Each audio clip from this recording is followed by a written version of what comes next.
I loved you before this ceremony, and I love you more because of it. You may kiss your bride. They were inseparable. Tex absolutely adored Diane, and Diane adored Tex. I feel like the prosecution has tried to make this out to be about someone who is successful and powerful trying to get away with something like murder. They don't know Tex and Diane personally, like I do. A woman died after she was shot inside a car on this block. Previously on Breakdown. Welcome back. Before we plunge back into the story of Tex MacIver, I'm a reporter with the Atlanta Journal-Constitution, and we've been covering the Tex MacIver case since day one. This was an enormously high-profile case. They were a big-time power couple. We're going to have plenty of beverages over here, so just everybody start walking, please. Tex owned a ranch out in Putnam County, which is a pretty nice place for a vacation home.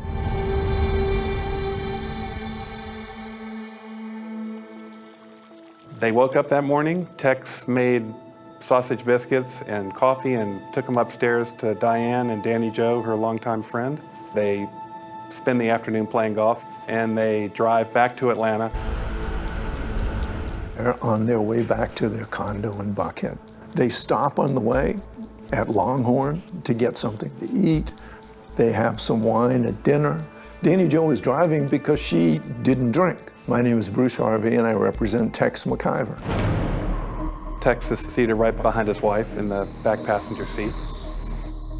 They're going to hit traffic that just stops them still. So they're thinking, we got to get off of the interstate. We got to find a better way to get to Buckhead. According to Tex, he had been asleep, but when they go down this ramp, he wakes up. And says, I think this is a bad idea, ladies. It's a dangerous area. Will you hand me my gun, honey? And she does. Tex told police that the people, quote, rose the hair on the back of your neck, unquote. I'd say they drove another 5 to 10 minutes, and they are coming close to Piedmont Park. He fell back asleep. I think he fell into what he said was sort of a between being fully asleep and being fully awake.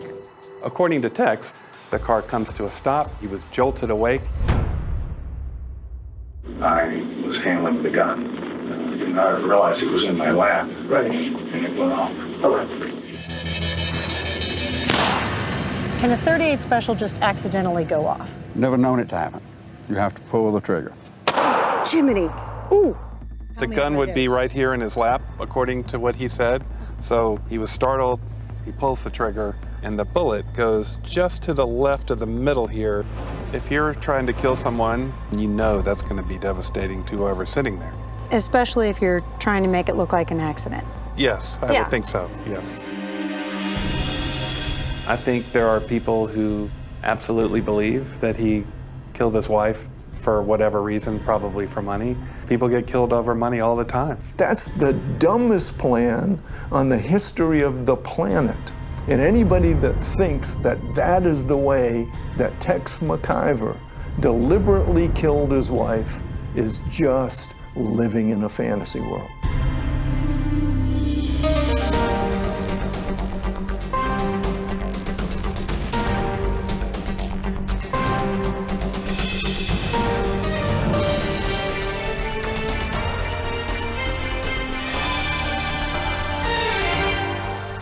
"48 hours, the last ride home."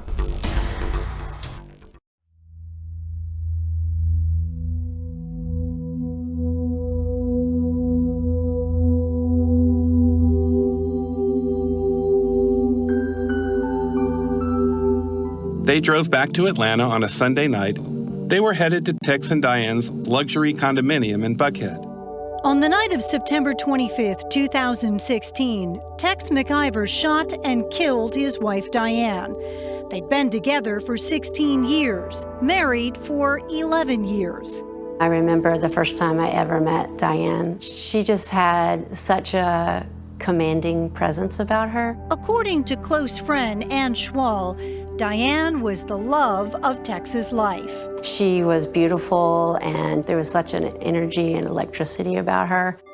The year was 2000. 47-year-old Diane was recently divorced with no children and a thriving career as the executive vice president of a real estate and advertising company. In search of a fresh start, she moved into this luxurious condominium in Atlanta's swanky neighborhood, Buckhead. Everyone in the building was talking about her. Linda and Rance Winkler say their new neighbor was hard to miss. She wore St. John and Chanel on the golf course. She wore hats just about every day, and she had a presence and a way of carrying herself. But, says Linda, no one paid more attention to Diane than another popular divorcee in the building, wealthy labor lawyer Tex MacIver. Before he met Diane, did he have a love life that you knew of? Or a dating life? No, he was so consumed with his work. He'd been through a very painful, difficult divorce. It wasn't until Diane came along that he was interested in having a romantic life. Tex was a decade older than Diane, but they soon became inseparable, spending much of their free time at Tex's weekend home, fondly known as the Ranch, where the couple was known for throwing parties for Atlanta's rich and powerful, says friend and Putnam County Sheriff Howard Sills. They were big entertainers. They were always having somebody there for some kind of party or some kind of political thing like that. We have had the best yet party. Diane was always the life of the party. And she was always the boss of the party, too. Tex was usually very reserved, a consummate gentleman. If a lady walked in the room, he was up like a jack in the box. After 5 years together, Diane agreed to become Mrs. Tex MacIver. He cared about her, which was probably the very first time she had that experience in a lot of years. He didn't need her. That somebody cared about her? For her. Just for her? Just for her, not for her money. He had as much as she. In fact, in terms of liquid assets, he was further along than she. So, having both suffered through painful and expensive divorces, the couple decided to keep their finances separate. I don't know anyone, actually, who's combined their assets, having married at the age that they married. And you have to remember that Tex had this terrible, painful, expensive divorce. And he was never going to put himself in a situation like that. Was there an issue of money between them? Not in the conventional sense, but when they started building this place, you can see this place, you see what it's like. It's a show place. Yeah. Yes. Linda is talking about this guest house on Tex's property. Before the wedding, they say Diane insisted on building the massive party house that she named the Saloon. Tex really didn't want all this. Diane wanted it. The scale of it. And he told her that if she wanted it, she would pay for it. And she said, fine. But money and who paid for what in that relationship would come back to haunt Tex, becoming a possible motive for murder. Is there any scenario where you can think that Tex would have shot Diane intentionally? Never. Never once. Ann Schwall says she admired Diane and Tex so much that she asked them to be godparents to her youngest son, Austin. They just adored him, and they just poured so much love into him. Tex was all the family Diane had, and after his divorce, he was estranged from 2 of his children. Too old for children of their own, Ann says they focused all their attention on Austin. I just wanted so much to show him all the great things that he could do and how he could grow up and be such a responsible young man. Teaching him how to ride horses and how to fish and how to be a good steward of the land and of animals. And how did Austin feel about them? Oh, he adored them. The ranch was their special place, And every year, it's where Tex and Diane insisted on hosting extravagant birthday parties for Austin. Happy birthday, Austin! Happy birthday! I hope you have a great birthday. The birthday parties were legendary. A sign of how much they loved him. Tell me when you heard about what happened. So he called me. It was in the middle of the night. And as soon as I heard his voice, and he said, "We lost Diane." And my immediate reaction was, how am I going to tell Austin? Ann says Austin never once blamed Tex for Diane's death. He actually was just really worried about, how Tex was doing. He's never said I didn't shoot her.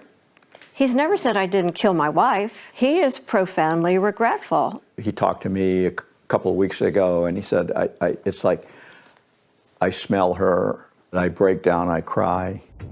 It was all a tragic accident, according to Tex's defenders. But here's the biggest problem. No one, including Tex, can explain how his gun went off and killed his wife. We just asked him that day before yesterday. Yeah. He still cannot give an answer to exactly what happened. What do you remember after the gun was off? Later, the shock. 2 days after Diane's death, Tex and his then lawyer met with Atlanta Police Department homicide detectives. I immediately called out. I said, "Is everybody all right?" And Danny Joe said yes. And Diane's head was kind of slanted. She said, "I've been shot." As detectives set out to investigate the shooting of Diane MacIver, they focused on their best witness. You ever taken any, safety classes or anything like that? No. I don't worry about a revolver. And they focused on their best piece of evidence.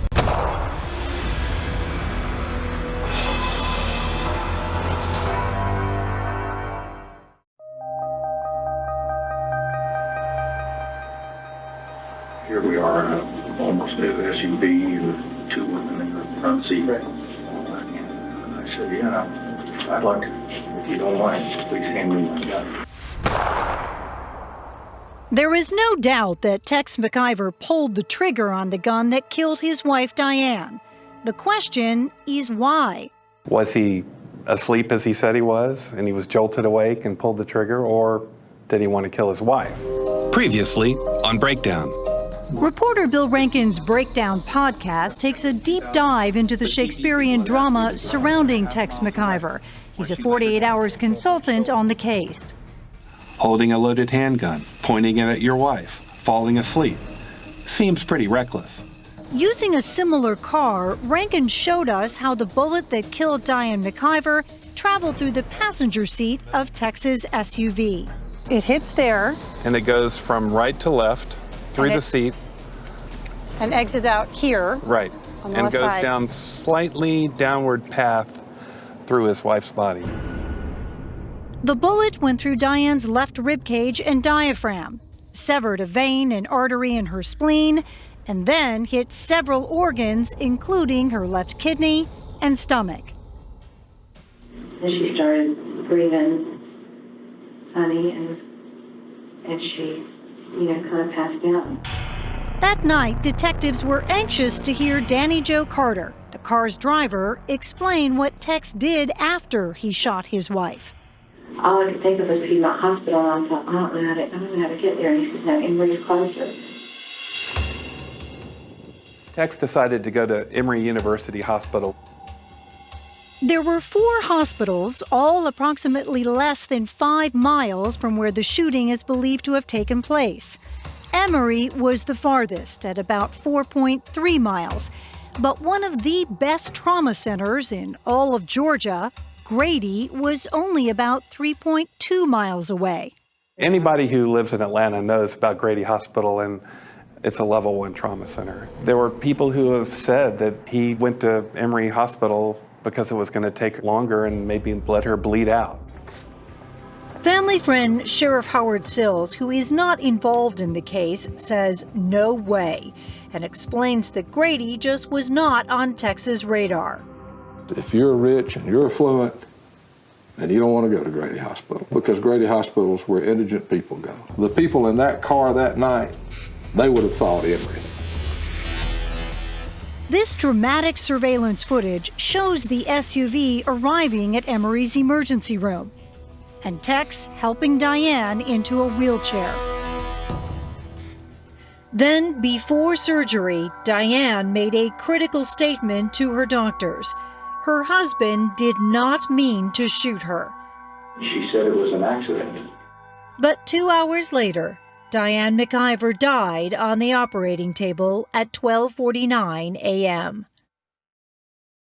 You want to have the worst feeling in your life is to be sitting in one of those waiting. Two surgeons in scrubs and a chaplain come around the corner and start walking toward you. Now, it was up to detectives to determine, was it truly an accident or was it cold-blooded murder? This Smith & Wesson .38 caliber revolver that killed Diane was in the car's center console, inside a plastic bag, when it was handed to Tex by Diane. We've had some break-ins in our office. In response to that, I had wrapped my gun in a Publix grocery sack. The gun was still in the bag when it went off. The gun was still in the bag? Yeah, I mean, he might have had his finger on the trigger. The first rule of firing a gun is don't put your finger on the trigger until you're ready to pull and you have your target in sight. Law enforcement analyst and former police officer Vincent Hill says a guy like Tex should have known better. So to wake up out of this sleep, you're startled, your finger's automatically on the trigger, you pull this trigger, and you do one shot. A kill shot, in my mind, it's not likely. Lean into it, cock the weapon. And Hill is not alone in his opinion. That's why I asked former Georgia Bureau of Investigation agent Bert Davis to take me out to a gun range not far from Tex's ranch. I wanted to understand the gun. See how well you're doing? You know, the revolver can be fired two ways. The handgun, which only shoots one bullet at a time, can be fired in two very different ways, single action or double action.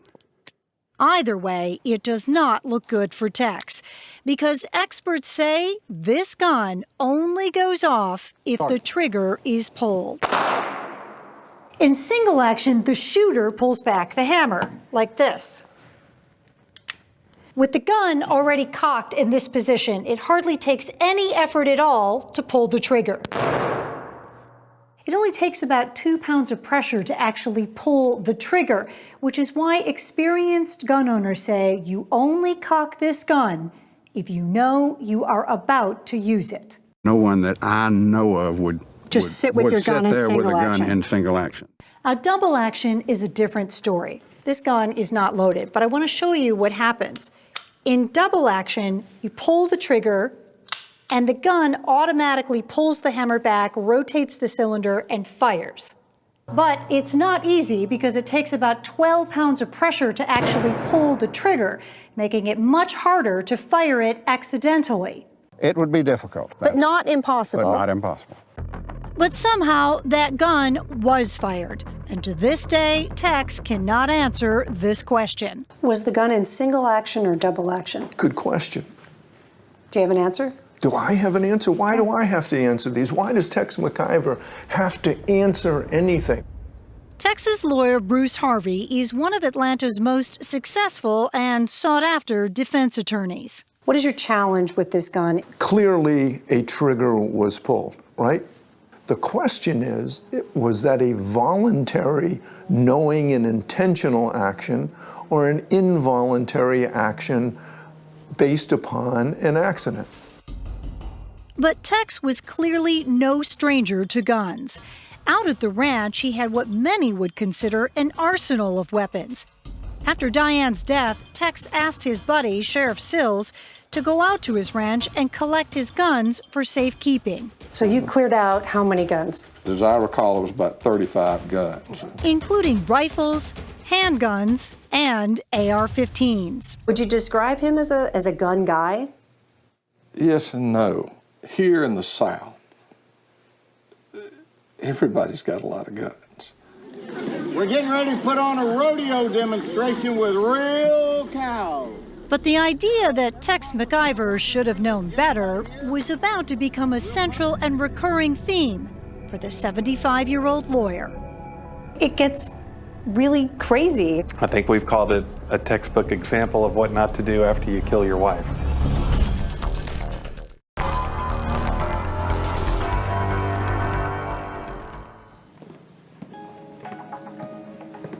Bruce Harvey is one of the most distinctive members of the Atlanta Defense Bar. He has worn a braided ponytail down his back for decades. Bruce Harvey was not Tex MacIver's first attorney. How did you first hear about it? It was all over the media. It all started September 25th. Startling new information in the shooting death of Diane MacIver. Harvey, who knew Tex through mutual friends, says he watched the news coverage for almost a year, while MacIver made a mess of the case and his reputation. A complete ongoing disaster, mismanaged from day one, I think resulting in the reason that we're sitting here to start with. It started right after the shooting. Atlanta's media immediately began clamoring for an answer to why on earth Tex had been sitting right behind his wife in his SUV with his finger on the trigger of a loaded gun. 4 days after the shooting, Tex had an explanation in a statement made through a spokesman. He said that Tex told him that he asked for the gun because there were either homeless people, carjackers, or Black Lives Matter protesters. What do we want? Justice! That gave Tex an air of being rich, white, and oblivious, igniting a real-life bonfire of the vanities. Why would you equate Black Lives Matter protesters with carjackers? Why would you inject race into this? That put the story into a whole nother realm, and it went national because of that. You have this very rich, very powerful white guy in a city that's predominantly black. I think that's why this case is so appealing to the public. Tex's attorney at the time publicly denied that his client ever said he was afraid of black protesters. But the damage was done, and things were about to get even worse. CBS 46 has an exclusive look tonight at the diamonds, the furs, and the designer bags about to go on auction. This was pretty stunning. Just 2 months after shooting his wife, Tex started selling off Diane's extensive collection of valuable belongings. Her most expensive jewelry, fur coats, and handbags would go to the highest bidders at an auction. I understand it was advertised as her stuff. Right. To bring in more buyers. And it wasn't just one auction. It looked like a Nordstrom department store, if not better. The district attorney's office filed motions to block the sales, but a judge denied their requests. And as the executor of Diane's estate, Tex said he had no choice.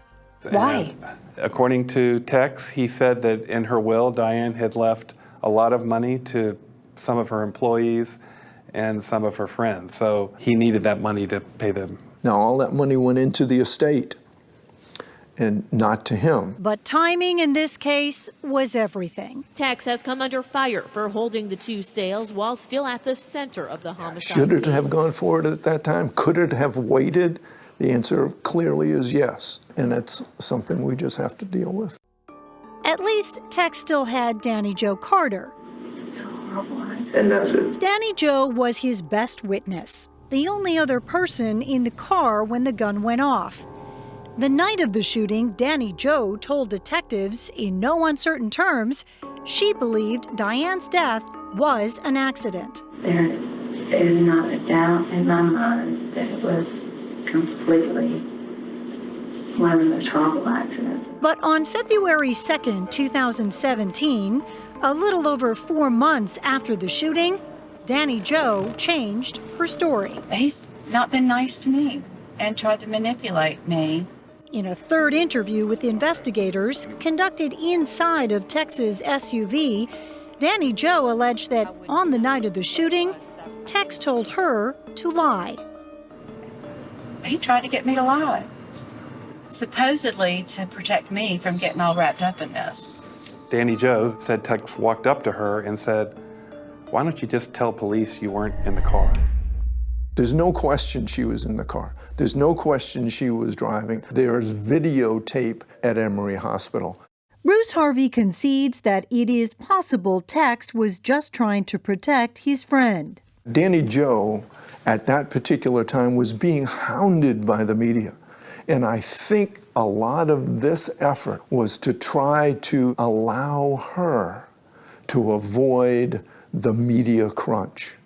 Not designed for her not to talk to the police or not to give a particular statement. But there was no media yet at the hospital. There was going to be.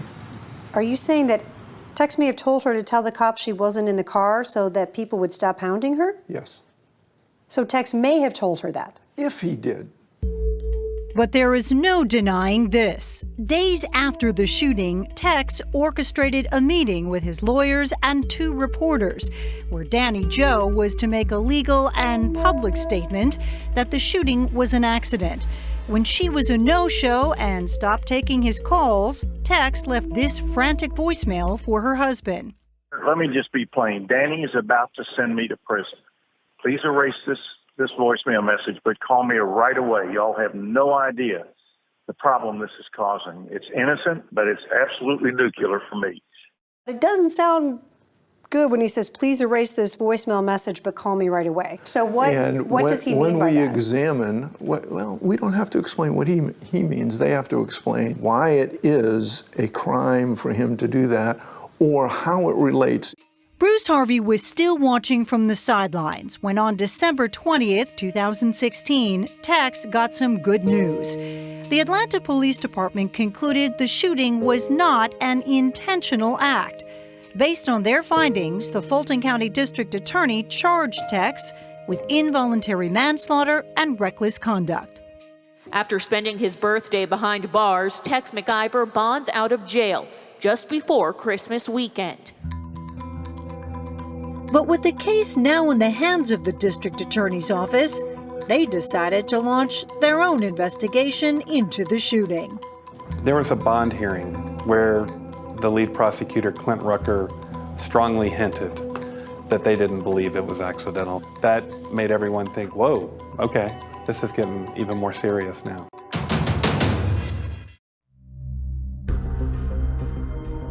A little over a week after Tex MacIver was charged with involuntary manslaughter, there was more breaking news in this case. Startling new information in the shooting death of Diane MacIver. Our Atlanta affiliate, CBS 46, uncovered evidence that at the time of Diane's death, Tex owed his wife $350,000. He was supposed to pay her back with interest by December of 2014. That never happened.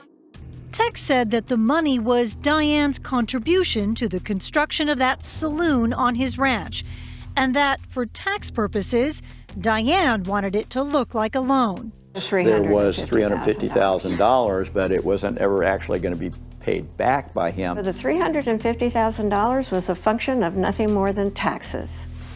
But on paper, it does look like a loan, and one that Tex was expected to pay back.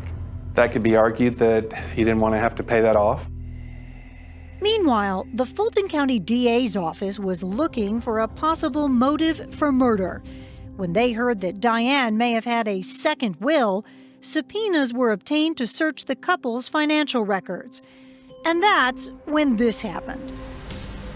During a search of their condo, Tex was found to be violating the terms of his bond, with, of all things, possession of a gun. They found a gun in his sock drawer that he probably went to all the time when he was getting dressed, and they found ammunition in the drawer right above it. Tex insisted that the condo had already been searched for and cleared of any weapons, so the Glock pistol, which he claimed had once belonged to Diane, must have been planted. The judge didn't buy it. Mr. MacIver possessed the gun. I am going to revoke Mr. MacIver's bond. After 4 months out on bond, Tex was back behind bars, when the very next day there was yet another stunning announcement by the DA's office. A grand jury that had been hearing testimony for weeks concluded there was enough evidence to charge Tex MacIver with the murder of his wife.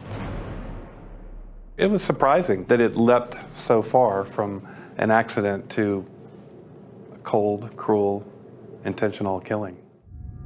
Tex would spend the next 8 months in jail, seeing loved ones only through video screen visitations. Hello, Austin. Mommy, how are y'all? And desperately trying to get out on bond again. Well, I love y'all, and I hope to see everybody on Wednesday if things work out. I love you, Austin. Then Bruce Harvey took over the case.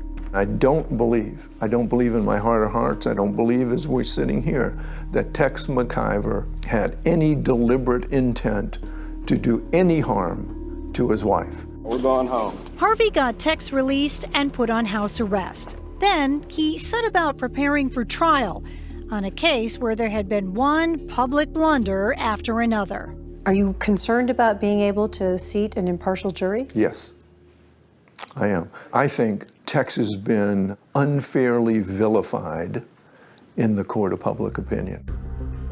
Jury selection in the trial of Tex MacIver began on March 5th and took a whole week. Well, today, jury selection got underway in a Fulton County courtroom. And a pool of more than 140 potential jurors. Good morning, everyone. When the trial began, Chief Senior Assistant District Attorney Salita Griffin delivered the state's opening argument. The day that the defendant shot his wife in the back, his life was spinning out of control. And what became fairly clear is that the prosecution believes Tex MacIver's motive for murder was money. The easiest way for him to gain control was to kill Diane. Is money a motive here? No. Very simple answer. He is much worse off without her. I think that is a huge red herring. You know why? Because they've got nothing else. Now, this is a case about maintaining an image of wealth and power that the defendant created for himself, and the lengths that he went through to keep it.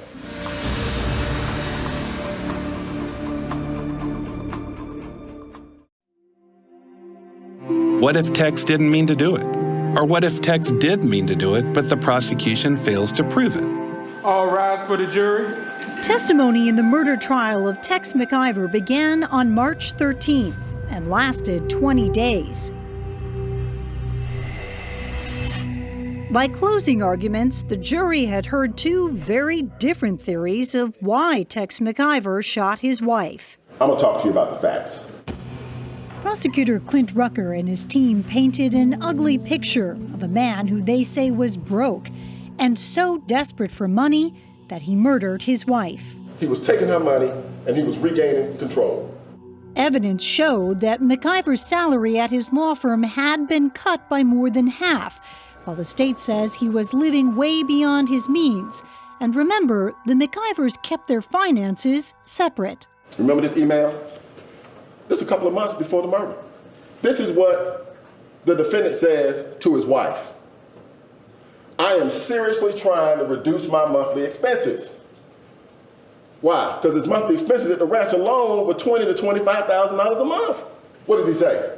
I plan on hitting the lotto sometime this week. Diane joked that Tex might want to think about becoming their new ranch hand. Read his job description. Because that is your next life chapter. This is what he said in response. Oh well, back to gigoloing. The state believes that Tex was using Diane for her money, but what drove him to murder is this. Before they were married, Tex borrowed $750,000 from Diane.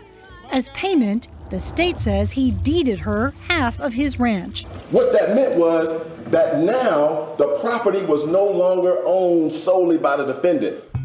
In 2011, Diane loaned Tex another $350,000. But this time, she made Tex sign a promissory note that gave her the right to foreclose on the ranch if Tex didn't pay up. So when the loan didn't get paid, she said, I'm gonna put another clause in here that says, you know what? It's not that I don't have to wait until you don't pay me. I can foreclose at any time. And as we sit here today, the loan is in default. By killing Diane, the defendant will regain sole ownership of the ranch. The jury heard Danny Joe's claim that Tex asked her to lie. They also heard about the Black Lives Matter statement and the auction. But there was more. They heard what happened to Diane's ashes after she was cremated. Took him 42 days. Pick up his wife's remains. That's where I found them. Tucked back in a closet, in a cardboard box. It's just not right. But the defense team told a very different story, a love story. They were in love. Nobody ever saw them arguing. Nobody ever heard her say, I'm going to foreclose if you don't pay me my money. This is the big one. Bruce Harvey and the defense team tried to show that Tex did not need Diane's money. Tex was not broke, nor was he in dire financial straits. The state's calculation put Tex's net worth at $1.7 million before Diane died. But what the defense tried hardest to hammer home was that the shooting was nothing but an accident. And remember, that's what Diane said before she died. The three people that were in the vehicle all said it was an accident. And as for the gun? Remember the expert? With the firearm. Harvey used the state's own gun expert to show that anyone can fire the gun accidentally. Remember him demonstrating the weapon and pulling the trigger when he testified right here. You notice the trigger.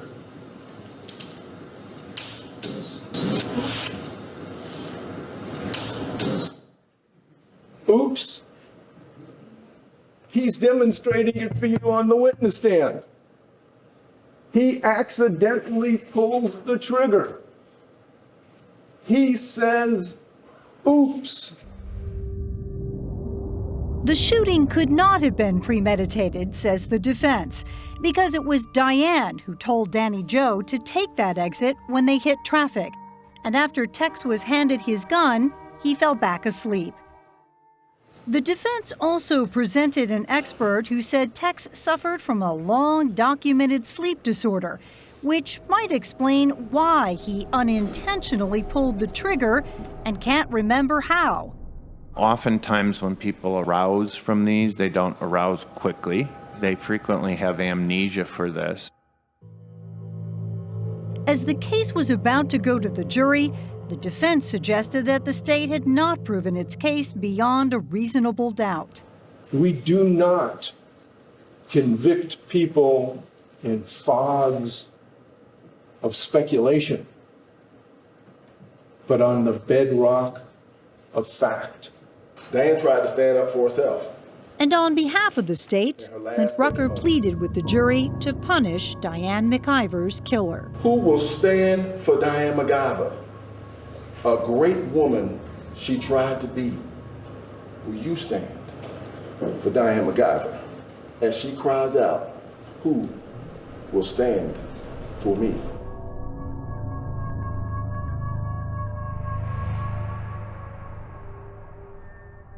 The jury deliberated for about 29 hours. At one point, each sat in the back passenger seat of MacIver's SUV, holding the gun that killed Diane. Some of the jurors were actually clicking the trigger, so I think it could have made a huge difference in the outcome of this trial. On their fourth full day of deliberations, the jury sent a note to the judge saying they were deadlocked. We don't see a path to overcome our differences. But the judge told them to try again. Then, just 2 hours later, they reached a verdict. Was it malice murder, meaning Tex intended to kill Diane? Felony murder. Tex shot Diane with the intention of causing her bodily harm, but had not intended to kill her. Felony involuntary manslaughter, he acted recklessly, or not guilty. On count one, murder, we find the defendant not guilty. Well, when the jury came back and the foreman read not guilty on malice murder, I was like, oh my goodness. But then they said this. We find the defendant guilty of felony murder. Guilty of felony murder. Tex was clearly stunned. The jury felt that he shot Diane without malice aforethought, but intending to do bodily harm. Might have been a compromise for the jury. It's no compromise for Tex MacIver because malice murder and felony murder both carry a life sentence. A mandatory life sentence. It's a complete tragedy. I mean, that closes the circle. Everybody loses. Tex handed over his belt and was handcuffed. Fulton County DA Paul Howard brought it back to the victim, Diane. We would like to say to Diane, we hope that you were watching, and we hope that you felt that we stood for you and we stood for the things that you represented. Given these shackles, if you don't mind, I would like to sit. At his sentencing hearing, Tex spoke directly to Diane. I know she's here. I feel her presence as I'm speaking to you. Darling, you have brought me more joy and fulfillment that few men on this earth have ever known. But it's what he didn't say that stood out. I didn't ever hear you say you're sorry for what you did. To me, that silence speaks volumes. Prosecutors say this is justice for Diane. Tex MacIver's supporters disagree. She didn't need justice when it's a terrible accident. She's in heaven right now, just heartbroken.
Once I started, and there was nothing else like it. What are you holding in your hands now? These are items that were seized out of Israel Key's jail cell. Has the public ever been shown this before? No. These skulls are drawn in blood. The blood, where do you believe the blood came from? I think it was Israel's blood. Israel Keys is a serial killer who hid his crimes for many years. He was meticulous, he was incredibly bright, and he was incredibly lethal. And the significance of the 11 skulls, what is that? We believe that 11 is the total number of victims. I don't think anybody in his family, his friends, his relationships, his spouses had any idea what he was doing. It gives me the chills to think I had talked to him, had known him. That's where I got my kicks, I guess, was being able to live two different lives and have no one have a clue. Unless you heard him talk about the murders, you would not know that he was a serial killer. With Keys, it wasn't about a particular victim. It was about a location. Why did you pick these folks? I didn't. It was just random. Samantha Koenig is an 18-year-old girl who was raised and lived in Alaska. She went to high school here. She worked at the coffee stand. She was a young girl working her job. I'm terrified of what she went through. At this point, Samantha is she's making coffee. She has no idea her entire life is about to change in a horrible way. No. People never expected stuff to happen. He would wait until he had the victims under control, and then that's when I think the real monster came out. There's a specific way I wanted things done, very specific way I wanted things to happen, and I have the whole thing planned out. I have everything I need to do it. He loved to travel. Every time I'd drive, I'd be looking for places, good places to do stuff. You'll see locations in Seattle, Gresham, Oregon, Port Angeles, Washington. He would rent cars, he would drive thousands of miles, he would take people from one state and he would bury them in other states. San Diego, Tijuana, Salt Lake City, Utah, Cleveland, Ohio, Edmond, Washington, Fort Wayne, Indiana. There are potential victims wherever Israel Keyes traveled. Do you believe that this weapon somewhere in the United States may have been used to kill someone? It's possible. I had big plans for that gun. We know that there are families out there whose loved ones died at the hands of Israel Keyes. Right now, we're just trying to find them.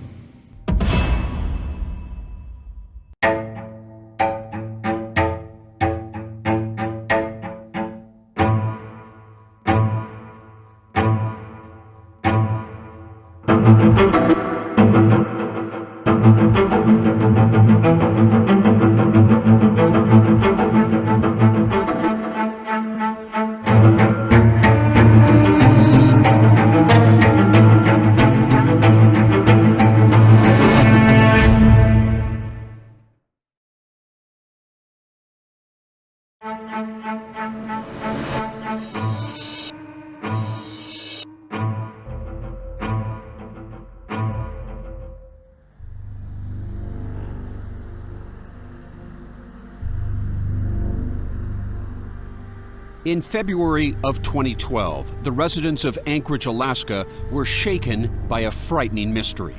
It basically looked like someone just literally walked out of their shift. It was the evening of February 1st when 18-year-old Samantha Koenig vanished after her night shift at this roadside espresso stand. She went to work that day, expecting to go home to her boyfriend and her dad. Michelle Tasker is a family friend. Her boyfriend was supposed to pick her up that night. But that didn't happen. Multiple calls went unanswered. Several hours later, her boyfriend's cell phone lit up with a message from Samantha's phone. The text messages said something to the effect of, I'm going on vacation, I'm tired, that she was just going away and she'd just left. But we knew she hadn't left. That wasn't her character. So they knew something was wrong. Something was terribly wrong, and the next day, investigators watched it all unfold on security camera video. FBI Special Agent Jolene Godin soon joined the team trying to find Samantha. What are we looking at? This is Samantha. 8 p.m. is closing time, so she's doing all of her normal things that she would do to get ready for closing. That's when a masked man walked up to the window. He wanted much more than just coffee. So Samantha's over at the window here. She handed something to the customer. She backs up, and this is where you see Samantha do this. You see her raise her arms. When you raise your hands like that, it's usually because somebody's doing something, exactly. What started as an apparent robbery suddenly took a darker turn. She turns the lights off. Do you think her assailant said turn off the lights? Yes. At this point, you see an individual jump in through the window. Right through the window? Right through the window. Have you ever seen something like that before? No. And then you see two individuals walk away. It looks like an abduction. As the news spread, just please help find my daughter. Samantha's father, James Koenig, went public. I don't know if my daughter's being fed, taken care of, if she's still alive, if she's getting any sleep. As time went on, there was a tremendous amount of fear about what happened and who was in our community that could do something like this. The FBI joined the Anchorage Police Department in looking at family and friends. Did you have a sense you were getting to know this young woman? Yes, yes. FBI Special Agent Kat Nelson learned everything she could about Samantha and the people she knew. She seemed like she had a very good spirit, like she was a very kind individual, caring about others. You could tell that she had a lot of friends that cared about her a lot. Samantha's boyfriend was quickly ruled out as a suspect. There was no obvious lead in this case, and it posed so many barriers for us in the beginning as to where to start looking for her. 10 days after Samantha disappeared, a vigil was held. Hundreds of people came. What else can we do? Flyers, hand out flyers, ask around. If you know somebody who knows something, get them to talk. We just need some sort of, it's that one lead, that one tip that's going to bring her home. As friends and family fan out across Anchorage to try to find Samantha, the question is, could she also be out here somewhere in the Alaskan wilderness? Then finally, after 3 agonizing weeks, that's when the text came in that said there was a ransom note and where to go. The text to Samantha's boyfriend was as mysterious as her disappearance. It said to look in Connor Park, under pick of Albert. It also said, "Ain't she purty?" We just got up and just ran, and everybody took off to the park. One of the girls kind of noticed something on the bulletin board. I walk up and there's a picture of a missing dog named Albert, and right underneath is a plastic bag with looked like a clipping and a photograph in it. Didn't touch it. We called the police. That note contained a picture of Samantha and a long typed out message that talked about putting $30,000 into Samantha's bank account. That account was connected to Samantha's debit card, which the kidnapper had. And the photo, which has not been made public, was of Samantha holding a newspaper. I believe it was dated February 13th, so well after Samantha's abduction. So the hope, of course, is that Samantha is alive. Samantha's dad deposited $5,000 into her account. Several hours later, a man makes an ATM withdrawal using Samantha's card. He has covering over his face, dark clothing, he has gloves on his hands. I mean, so there's very little you can tell. Investigators rushed to the ATM, but were too late, missing the suspect by minutes. 1 week later, another ATM withdrawal is made. This one is very different. This withdrawal occurs in Wilcox, Arizona.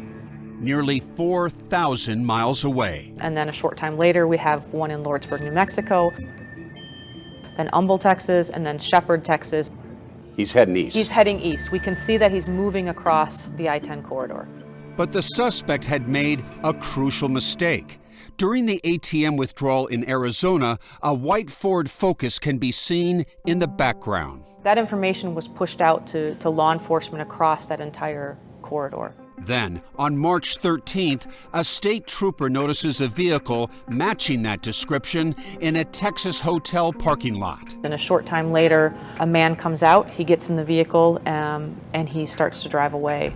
The trooper follows. And once that vehicle exceeds the speed limit, he has his probable cause to pull that vehicle over. And when he asks the driver for identification, he ultimately presents him with an identification card for Israel Keys. And who the heck is Israel Keys? Israel Keys was not even on our radar. That trooper's instincts were spot on. A search of the car uncovers Samantha's ID, her debit card, her cell phone, and a gun, along with a disguise that matched the man in the ATM photos. At this point, we believe we have our guy. But now, the FBI wanted to know, what had Israel Keys done with Samantha Koenig? The race is on because we still don't have Samantha. We have him, but we don't have Samantha. So if Samantha is alive, then we really need to find her quickly.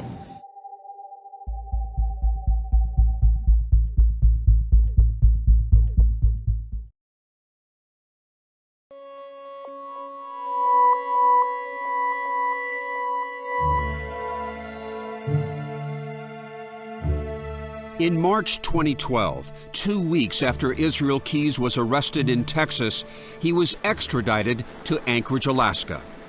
At the point, we didn't really know, was he the one who took and kidnapped Samantha Koenig, or was he someone who was just using a credit card that he found? FBI agent Jolene Godin says investigators initially didn't know what to make of Keyes. What was it like to look into the eyes of Israel Keyes? I spent a lot of time with Israel Keyes. You could be in a room with him and it was like you were in the room with your neighbor. I think I saw it at Walmart. And then there were other times where the hair on the back of your neck stands up a little bit. Investigators scrambled to learn everything they could about Israel Keyes, the man. Did he have a criminal record? I believe he had a DUI, but that was it. No crimes of violence in his history, no sex offenses in his history, nothing like that. He's a 34-year-old man from Alaska who has a construction business, small, kind of quiet life. Even one of my colleagues at the U.S. Attorney's Office used him as a handyman. One of your colleagues hired him to do some work? Sure. This is someone you felt comfortable giving a key to your house so he could go there when you weren't there to fix things. An Anchorage resident since 2007, Keyes lived in this house with his girlfriend and his 10-year-old daughter from a previous relationship. Neighbors say he didn't stand out.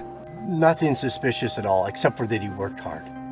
But investigators had suspicions, and one very pressing question. We started off with, where is Samantha? No one knew if Samantha Koenig was still alive. Anchorage Assistant U.S. Attorney Frank Russo and his colleagues knew time was of the essence. He would have been sitting right here. So they confronted Keyes about Samantha. Once we heard what he had to say, and went from being a very happy day as a prosecutor to one of the worst I've ever had. We ended up hearing a confession. Keyes admitted he had killed Samantha. So we wanted to find out why he did what he did. But before he would say more, one of the lawyers got you this.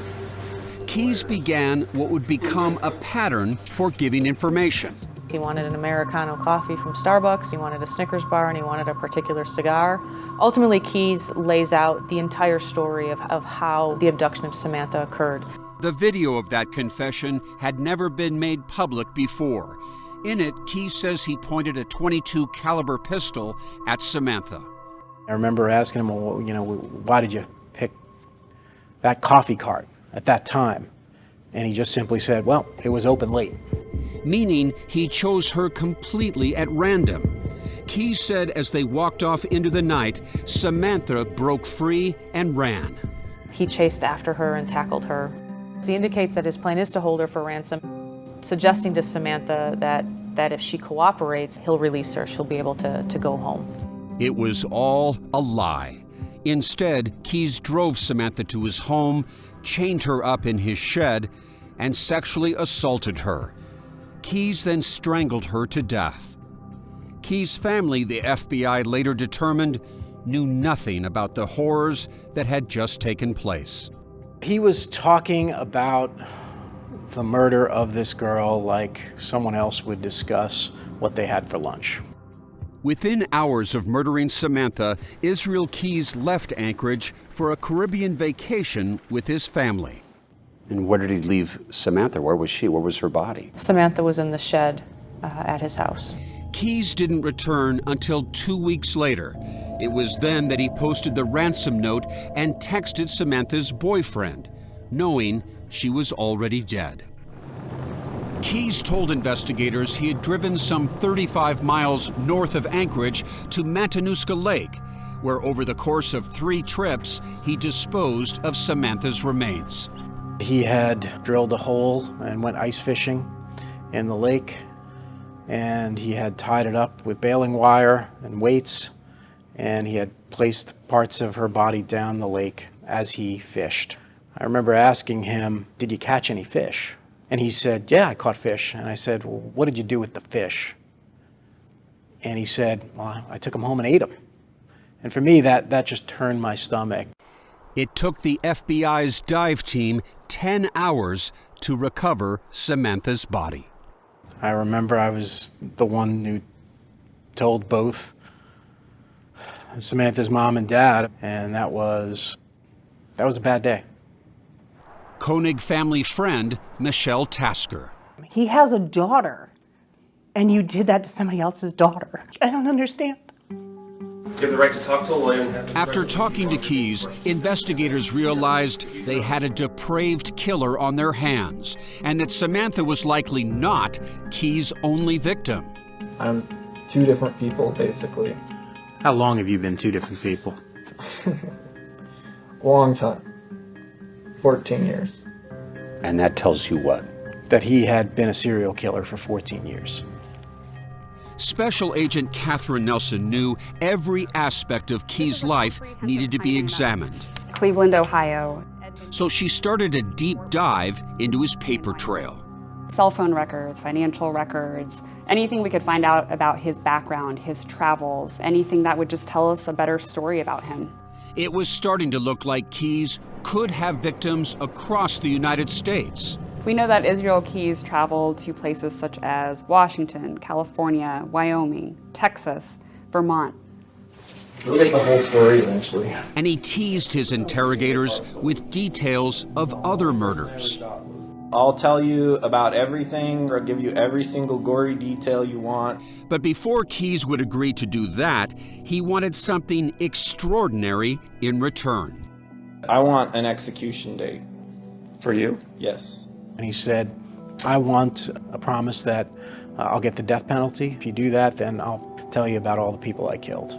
What we said is, the more murders you give us, the more likely it is that they're going to want to impose the death penalty on you. But without a guarantee of death, Keyes was reluctant to say anything more. So give me something to work with, hold a bunch of your cards back, but give me a card. Finally, Keyes folded.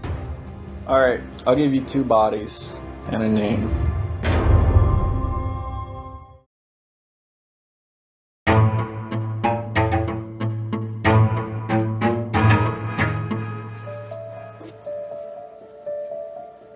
Hey, Israel, how you doing? All right. Something to eat? No, I'm fine. Candy bar? They are odd moments to see. Swear off those candy bars? Yeah, it's in the fridge. Tell me I'm gonna eat it. Investigators casually bonding with their interview guest. But get him a cigar. You want to? So we got you over here. Awesome. Wow, cigar for nothing. In some ways, to the outsider, it looked like you guys were in a way befriending a serial killer. Yeah. Can you give me like an hour on the internet, maybe? Sure. But there was method to this madness, says Assistant U.S. Attorney Frank Russo. It was just the act that we had to put on when we went in that room. It was just trying to kind of do anything we could to get information. Israel Keyes voluntarily granted 24 interviews to various investigators in the 7 months after his arrest. Is it true he could have walked out at any time? Sure. FBI Special Agent Jolene Godin. I think he wanted to tell the story. He wanted to talk about what he did. Even my own family pretty much as soon as I did it. So. He enjoyed the rush. He enjoyed the thrill of it. That strategy paid off when Keyes gave up the names of 2 victims, a married couple more than 4,000 miles from Anchorage in Vermont. He gave us the names of the people. We wrote them down. And what was the couple's name? Bill and Lorraine Courier. Do your intel guys immediately try to find out if there's a missing couple? Absolutely. What do you learn? Right away that Bill and Lorraine are missing. And have been missing for some time. Correct. Bill and Lorraine Courier are a couple that lived in Essex, Vermont. Nothing stands out really about them. They were just kind of living their life. The Couriers vanished on a night in June 2011, leaving their family bewildered. We love them both with all our hearts. We're devastated by their disappearance and in fear for their lives. After interviewing neighbors, police drew this sketch of a possible suspect. Police say this composite sketch of a man who may have been seen driving the couple's dark green Saturn sedan is a big break. But the case went cold for nearly a year until Keyes laid out the roadmap of what had happened. He flew into Chicago and he drove east. He intended on that trip to commit a homicide. He didn't know who it would be yet. On that trip, Keyes stayed at this hotel in Essex, Vermont. While there, he dug up a bucket, similar to this one, that he had buried a few years prior. So this is just the standard orange Home Depot bucket. For the first time, the FBI is showing 48 Hours These are several boxes of .22 ammunition. the contents of what Keyes liked to call a kill cache. So he would pre-position these caches, and then when the urge came upon him, if he happened to be in that state, he had his tools of destruction ready to go. Correct, or he'd plan a trip to a particular state knowing he already had a cache there. He didn't know who he was going to kill, but he already knew that he had the items there that he needed. We have the silencer for the .22, we have a wood stock for a .22, a plastic stock for a .22, a portion of a .22 rifle, and then we have the drum magazine, the .22. Had a number of .22 caliber bullets. That's correct. You ever seen anything like this in your career? No.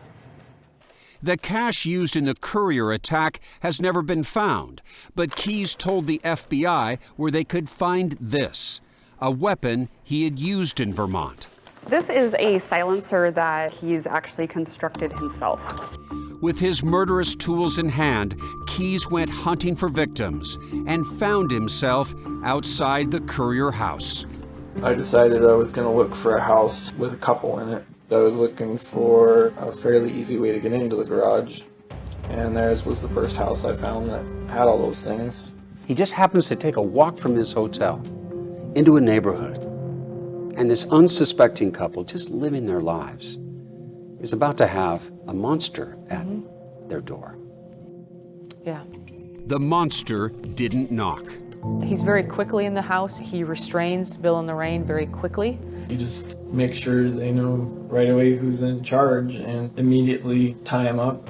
And then he moves them to their car and he drives them to an abandoned farmhouse that he had scoped out earlier. Keyes attacks Lorraine first. She's upstairs in the bedroom. He had restrained Bill downstairs. But the Couriers were not going down without a fight. Bill's yelling for his wife.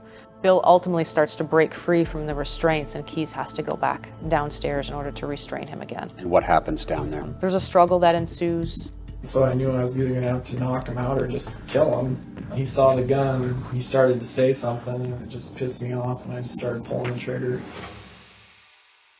Do you think this silencer might have been used in the murder of Bill Courier? I think it's very likely.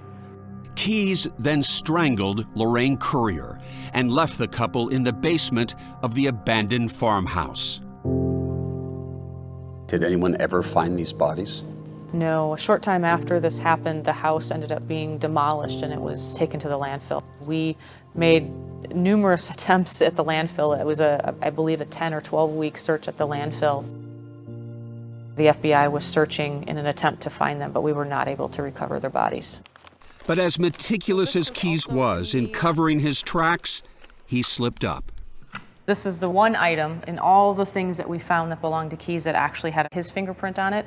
There's a perfect right thumbprint for Israel Keyes. Yeah, right. No, there is. I don't have the lab report. Wow. Yeah, I'm impressed. Well, I'm disappointed in myself mostly, but I'm just like... What other clues had Keyes left behind? What other murders had he committed? Investigators began focusing on his time in Washington State, where Keyes was raised, a place where he would admit to killing at least 4 more people. Were any of those victims shot? Strangled? We'll get the whole story eventually.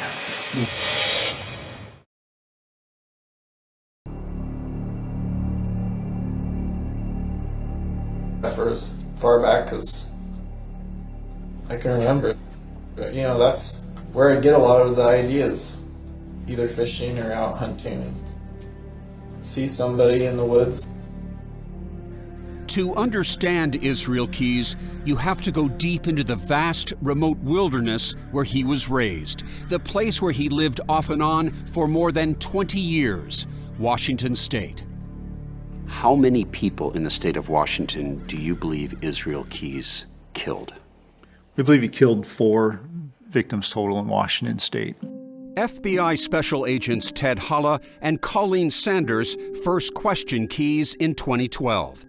They have spent 8 years investigating his life and crimes in Washington, searching for more victims. This is like a horror movie, isn't it? It's very much like a horror movie. The opening scenes of Keyes' life took place in a secluded cabin outside the small town of Colville. He grew up poor. He grew up in a large family. There were 10 children in all, and they kind of lived apart from society. John, where are we heading now? So we're heading north out of Colville. We're going to go see if we can find where Israel Keyes grew up. Just right up here on the right. John Smith and his wife Desiree knew Israel Keyes when he was a teenager. Desiree hasn't been in this area since she was 15. Yes, this could be it. Yeah, I remember it being long and steep and kind of headed up the mountainside. And yeah, it was completely impassable through most of the winter. It was built to be completely off the grid, to be completely isolated from society. No radio, no television, No. no electricity, No. nothing. Nothing. The Keyes family attended a church that preached Christian identity theology, a philosophy John and Desiree were also raised on, but have since disavowed. Christian identity theology is very white supremacist. They come from the perspective that the other races are subhuman. So with Israel Keyes, specifically, he could dehumanize anybody if they rejected his worldview. Schooled at home, cut off from the outside world, Keyes was socially awkward. Very quiet, very loner-ish, standoffish. It's hard to explain how he made me feel, but I felt unsafe being near him. So one specific conversation about killing a deer, he said that the initial shot didn't kill it, and so when he arrived, he started to gut the thing while it was alive. This is interrogation audio of Keyes describing himself. I've known since I was 14 that there were things that I thought were normal and that were okay that nobody else seems to think are normal and okay. Yeah. But just when Keyes committed his first murder is still an open question. Whose picture are you holding? My daughter, Julie Marie Harris. She was 12 years old and disappeared on March 3rd, 1996. Sherry Odegaard says her daughter Julie, a Special Olympics athlete with prosthetic feet, vanished from Colville while waiting for a ride to church. Then I went up and down every street in this town and screamed her name. And there was no trace? No, there was no trace. Israel Keyes, then 18 years old, lived in the area at the time. Julie's prosthetic feet were discovered at the mouth of the Colville River. The next year, her skeletal remains were found.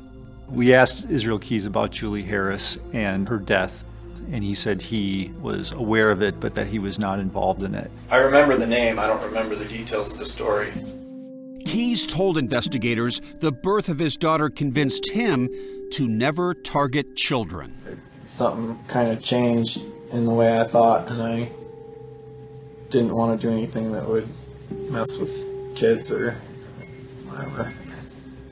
But Keyes' daughter was born after Julie Harris was murdered. 48 Hours tracked down friends of Julie who had never spoken with law enforcement. One of those friends told us she remembers Keyes talking to Julie at the pool where she often swam. And that Julie ended up giving him her address and phone number. Have you heard this? No, I did not know that. Does that sound tantalizing as a possible clue? Like any other lead that we have, we would want to investigate it fully. We would certainly be interested in talking with her. People have wondered if your daughter was the very first victim of Israel Keyes. And I'm wondering that too. Despite the intrigue surrounding Julie Harris, Keyes claims his first attempted murder came in 1997 or 1998, when he abducted and sexually assaulted a young woman near Bend, Oregon. It was weird. I mean, she was scared, but also just talking. So it's like about random stuff. I don't know. It was weird. I was just convinced that I had screwed up that time in Oregon because, you know, I let her go. He indicated he never let another go after that. Sometime after that assault, Keyes joined the U.S. Army. Our investigation led us to believe that he was a model soldier and excelled in the Army. Keyes told investigators he waited until he completed a 3-year stint in the Army before he stalked his next victim. And you told us it wasn't long when you got out of the military that you killed somebody, and it was that sort of feeling that you needed to do something. It was hard to resist. And your base boarding town? Nia Bay, at the farthest northwestern tip of Washington, is best known as home to the Makah tribe, legendary whale hunters. Keyes moved here after marrying a tribe member he met online. They started a family. He lived there, he rented the house out. Eric Johnson worked with Keyes at the Parks and Recreation Department. This is his shop here, in the blue part. The blue part, that was his shop. That's where he worked. Yeah. There are reminders of Keyes' skilled carpentry all around town, including this structure. He was a great family guy, a smart guy, gifted carpenter, you know, well-spoken. An upstanding member of the community. Upstanding member of the community, yeah. I would do something, and then I would go back like business as usual and go out with friends, go out to bars. You know, for all the years they've known me, they actually don't know me at all, really. About 60 miles southeast of Nia Bay is another spectacular location, one of the deepest lakes in the United States, which investigators suspect is also a watery grave. You guys know about Lake Crescent in Washington?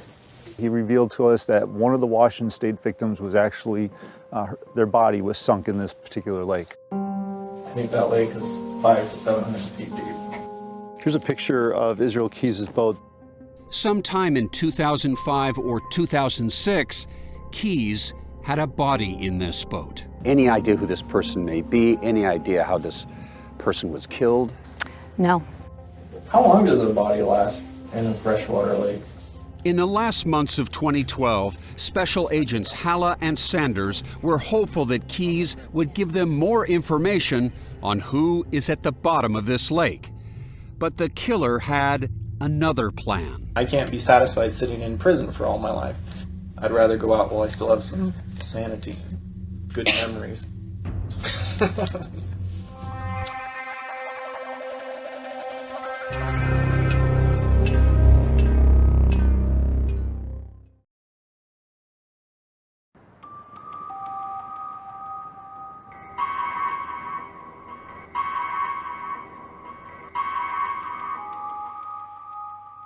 You really think I'm going to feel like giving you any more information?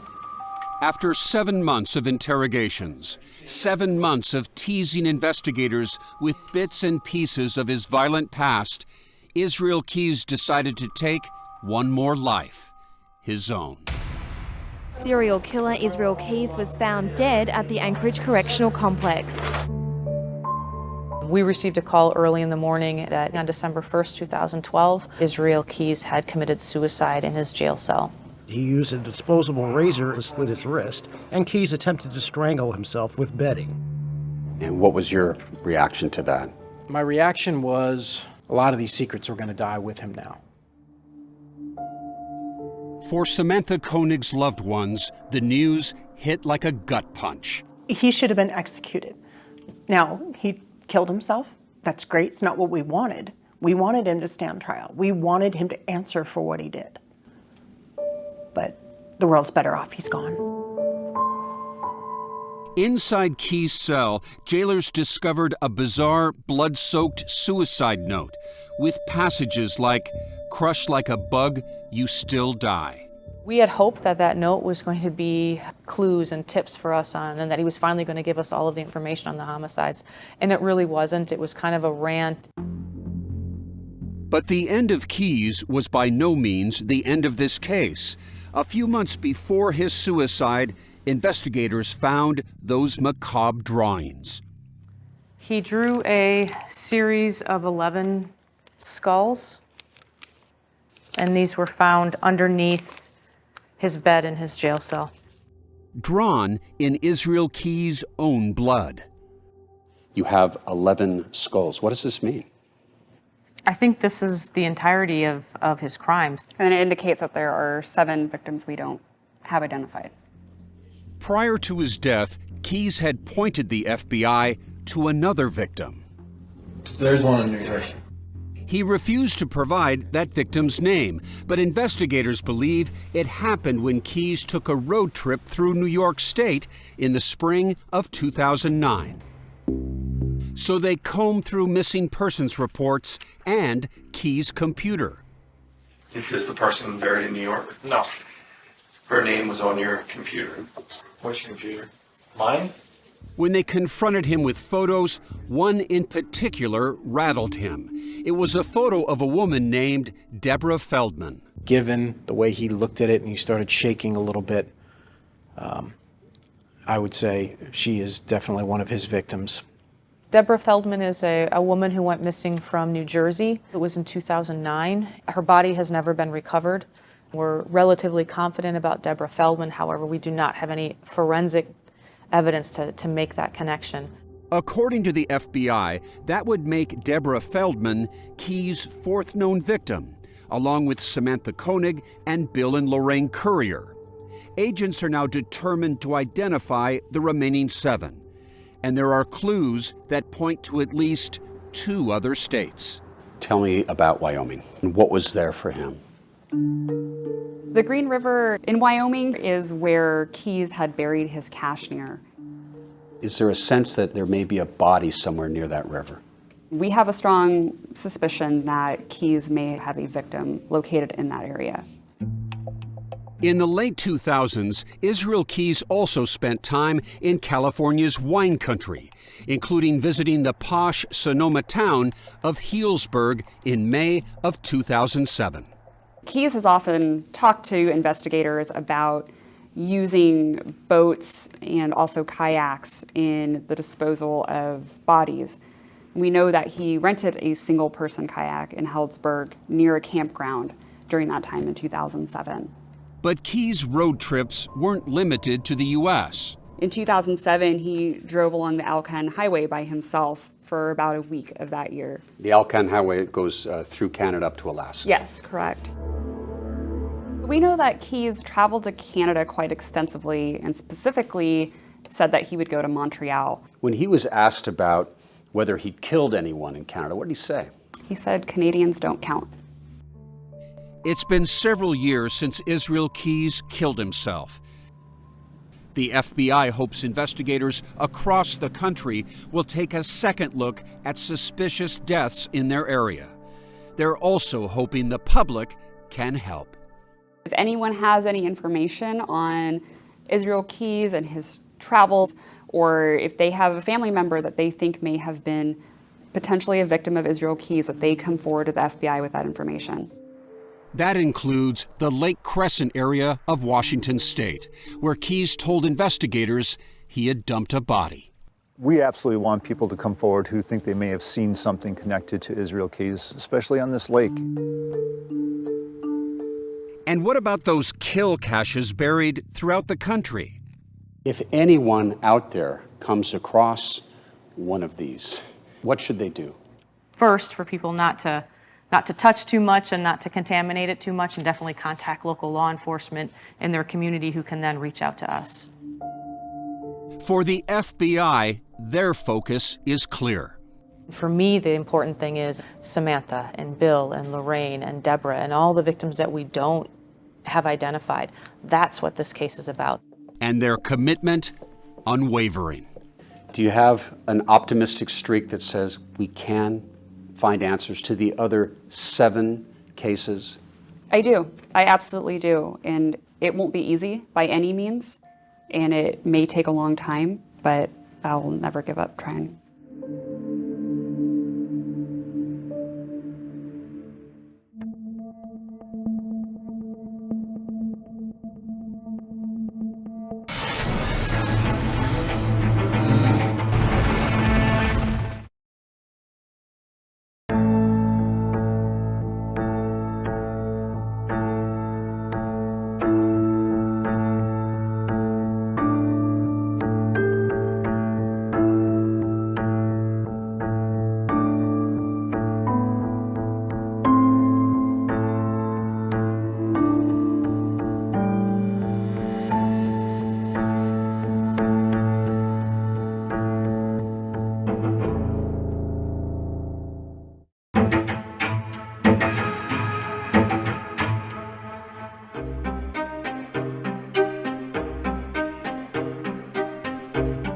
witness takes the stand in the trial of Patrick Frazee. Investigators believe Patrick Frazee killed Kelsey Barrett in her townhome on Thanksgiving last year. Day 2 of the murder trial for the man who allegedly killed his fiancee. Today, day 7 of the trial, investigators revealed the moments they found surveillance video of Kelsey Barrett and her 1-year-old daughter at a Woodland Park supermarket is the last anyone's seen of the 29-year-old mother. If convicted, Frazee could face life in prison. We can certainly sense that we are in the final days of this trial, and it is certainly... Cripple Creek is a small town. Teller County is a small county. We're up in like a minute. They have never seen anything to this magnitude. In Cripple Creek, Ashley Franco, KKTV 11 News. You've covered every second of this trial. What has the feeling been inside that courtroom? It's been cold, it's been very heavy and chilling. During the first week, we learned about some of the evidence in the case. Crystal Lee, Patrick Frazee's ex-girlfriend, is set to be the prosecution's star witness. Okay, it's 11:15, again on the 21st of December 2018. We're inside Kelsey's apartment with Crystal. You are seeing what the jury saw. Remarkable evidence, the heart of the prosecution's case. When you came in, what did you see? When I first walked in, I saw blood all over the floor. I saw blood up the wall. Who is Crystal Lee? Crystal Lee is a rodeo queen from Idaho. She's very well known. And she's Patrick Frazee's ex-girlfriend. They'd known each other for over a decade. She's the bread and butter to this case. That's Crystal Lee, wearing a police jacket and hat. Can you point to the area where you saw and clean blood up on the wall? She admits to cleaning up the crime scene and tells the prosecution the whole entire story of what happened. The spray was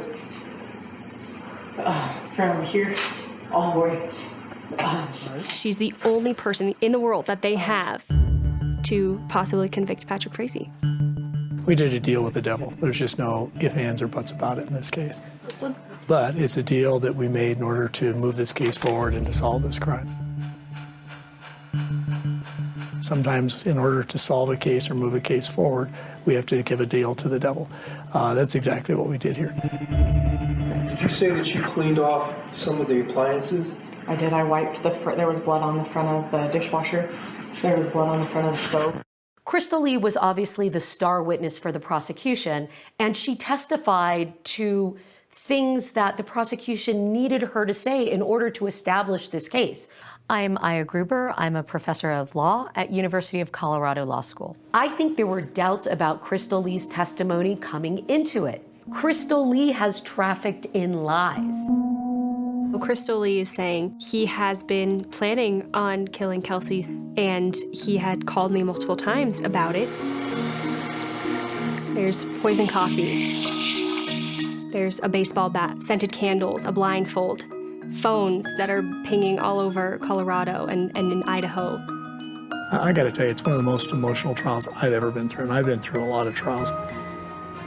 The roller coaster everybody was put on, there wasn't anybody on this team that at some point didn't have tears running down their face. We just got word that a verdict has been reached in the case against Patrick Frazee. Tell them try to take it. We're the only ones out here. There's always a little bit of nervousness and question in the back of your mind. Just hours ago, we were hearing closing statements, and now we have a verdict.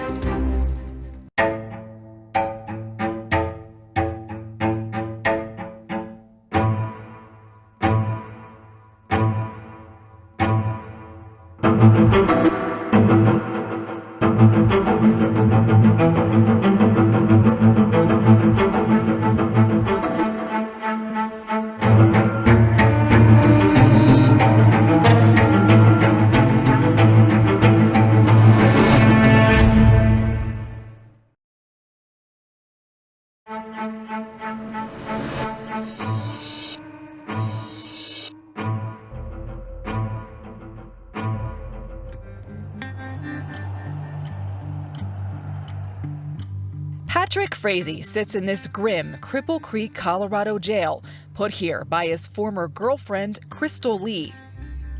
There's blood on the wall here. There's blood on the wall here, and there was blood right here. In disturbing evidence that you will see throughout the program tonight, she tells her story about a crime scene cleanup. I moved the couch. I wiped the couch off. There was blood behind the couch down the wall. A plan to transport a body. We brought the tote here. Okay. We unloaded the tote.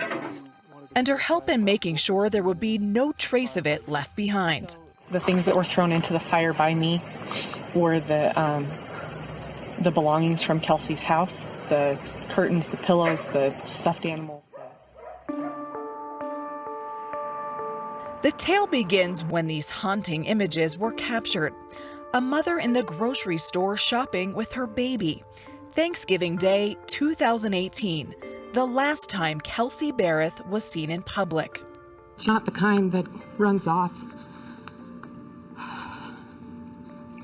This is completely out of character. It was Cheryl Barrett who reported her 29-year-old daughter missing after trying to reach her for days. Kelsey, we just want you home. Call us if you can, and we won't quit looking. At that time, in early December, Woodland Park Police had not publicly named a suspect. We are treating Kelsey's disappearance as a missing persons case at this time. Can't eat and you can't sleep, and the stress won't end until we find her. Usually it was us four all together all the time.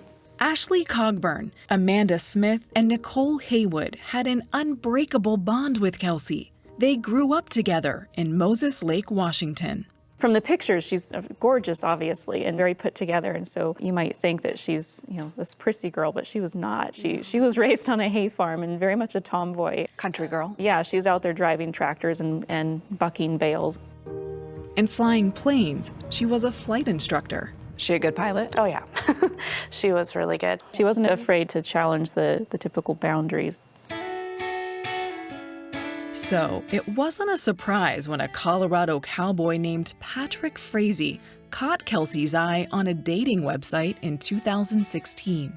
He was like a country boy, and that's what she was used to. That's what she liked. They started a long-distance relationship. Patrick Frazee lived on a 35-acre ranch in rural Florissant, Colorado. These are 4 dogs. They'll be our dogs to train this fall and winter. In this video, Patrick can be heard training cattle dogs.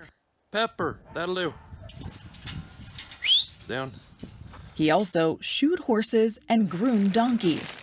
The black and white one is Flash. Clint Klein has known Patrick for 7 years. Patrick is the farrier for the donkeys. People call them horseshoers and all that, but our donkeys don't have shoes.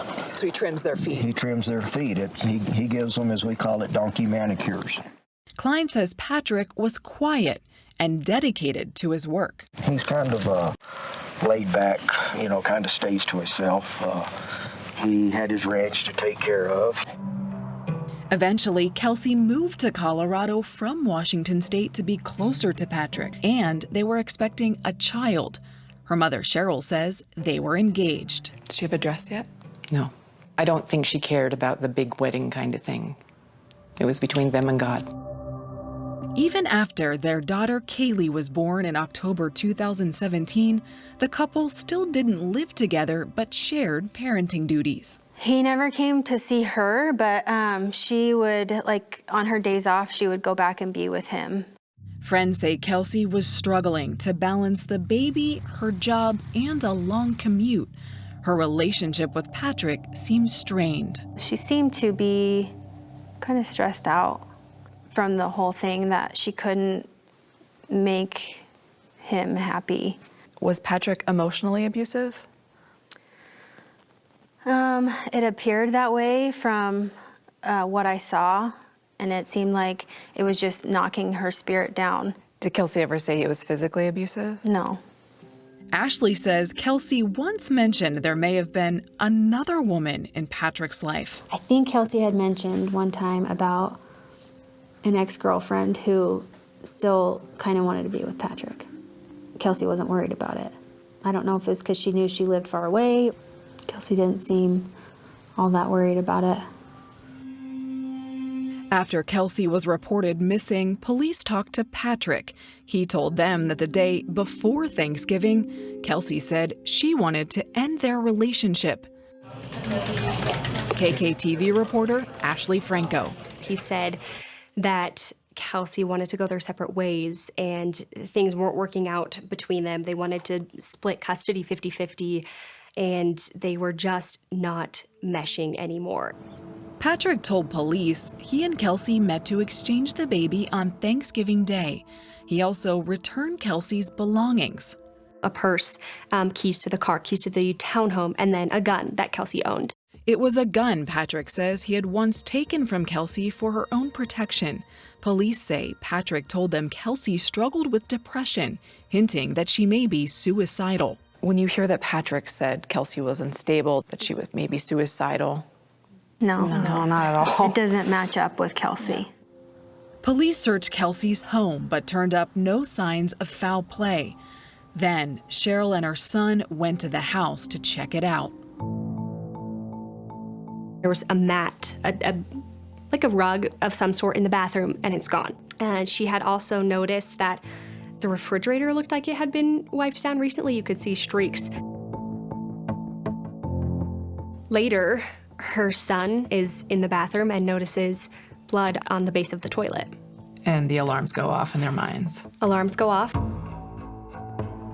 Kelsey's mother, Cheryl, alerted investigators who returned to the house. This time, they used chemicals to detect the presence of blood. They found trace amounts of blood everywhere in the bathroom. Do we know whose blood? DNA results showed it was Kelsey's. Investigators believed Kelsey had been murdered, but they needed more evidence. A closer look at Kelsey and her fiance's cell phone activity Thanksgiving weekend would lead them to her suspected killer.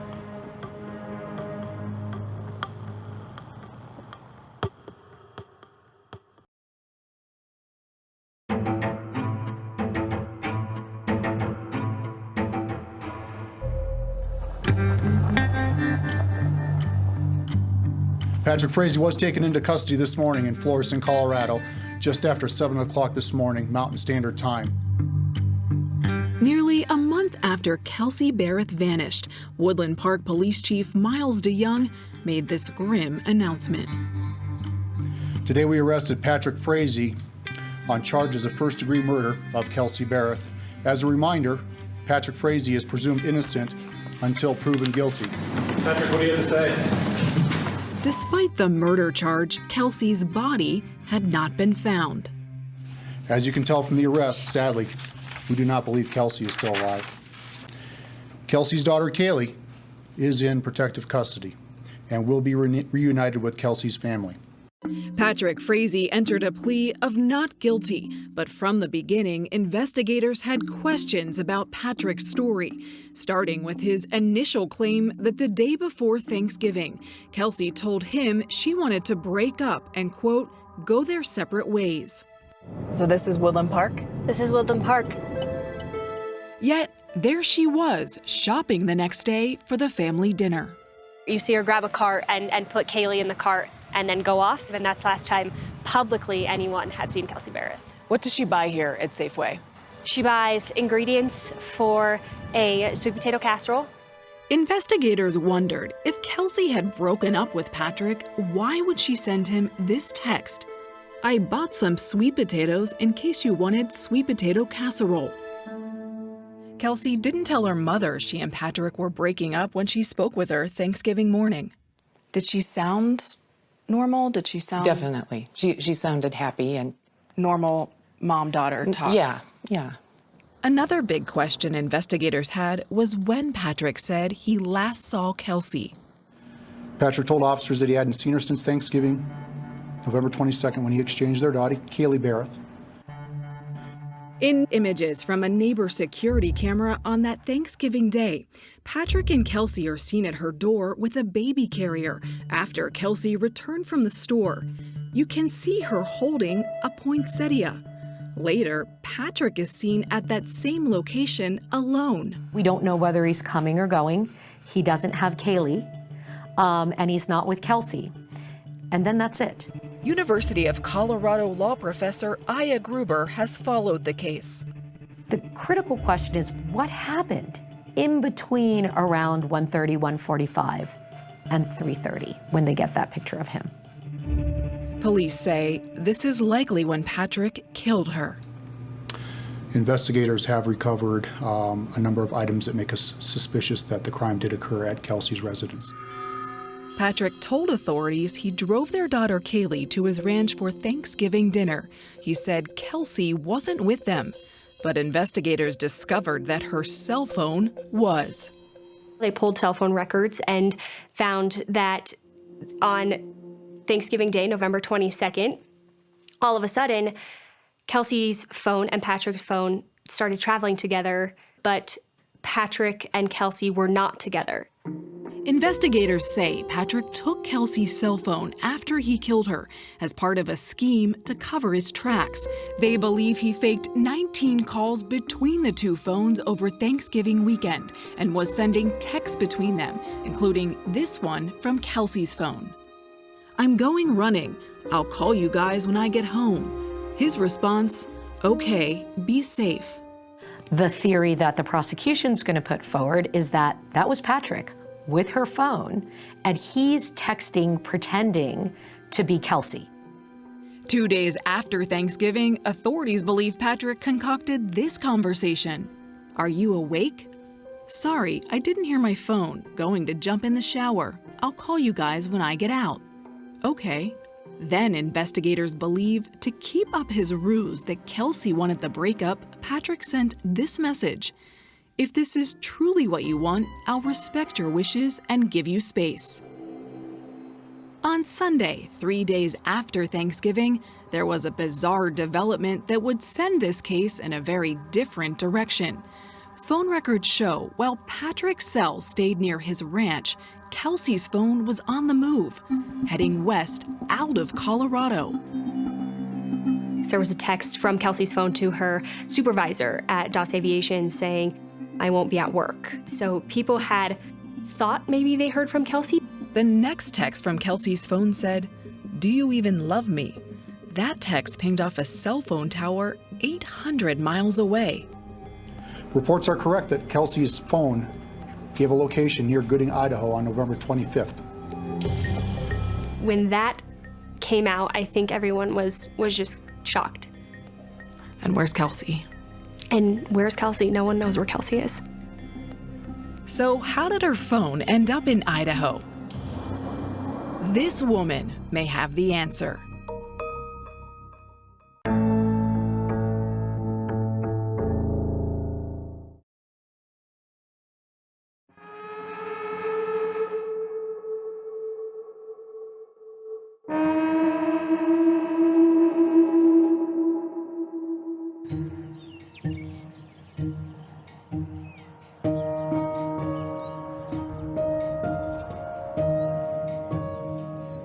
It was startling news when investigators revealed that 3 days after Kelsey Barrett was last seen, her cell phone had pinged in Gooding, Idaho, 800 miles from her home. Tonight, we have new information about a 32-year-old Twin Falls woman that may have helped Patrick Frazee cover up the disappearance and alleged murder of his fiancée, Kelsey Barrett.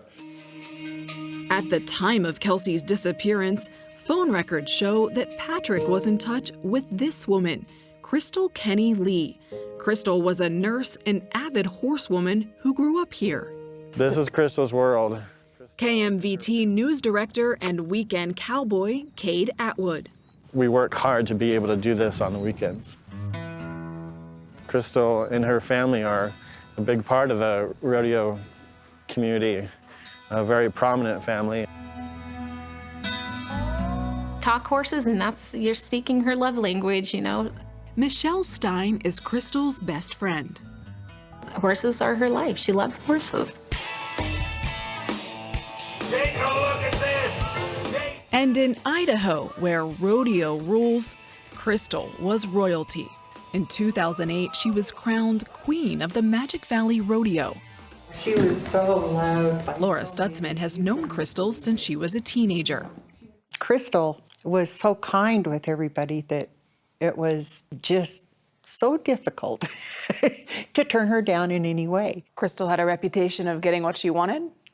No, I wouldn't say it was a reputation of getting what she wanted. Crystal worked so hard at everything she did to try to do everything completely correct. Authorities believe that it was Crystal who traveled to Idaho with Kelsey's phone. But when the FBI made their initial call to Crystal, she said she had no idea who Kelsey Barrett was. She also denied knowing Patrick Frazee. Then she changed her story. They asked her, when was the last time you talked to him? And she said, I don't know, I'd have to look at my phone. And then says, oh, in the last month. And investigators are thinking, okay, but we already know that your phone has called his phone multiple times in the last few weeks. She says, I don't have a personal relationship with Patrick Frazee. I've gone to Colorado and looked at a few of his horses, and that's the extent of our relationship. She lies. She lies. Turns out, Crystal Lee and Patrick Frazee had a long history. They met after high school. Then, 8 months before Kelsey disappeared, Crystal and Patrick's relationship heated up. Crystal was recently divorced with 2 children. She had been out here multiple times to see him, and it was a type of affair. What did Crystal say about Patrick? Was she in love with him? I think she was, to a point. During the investigation, the FBI got a tip that Michelle had explosive information about the case. She says Crystal called and confided in her about a disturbing conversation she and Patrick had a month before Kelsey disappeared. She was very, very upset, very distraught.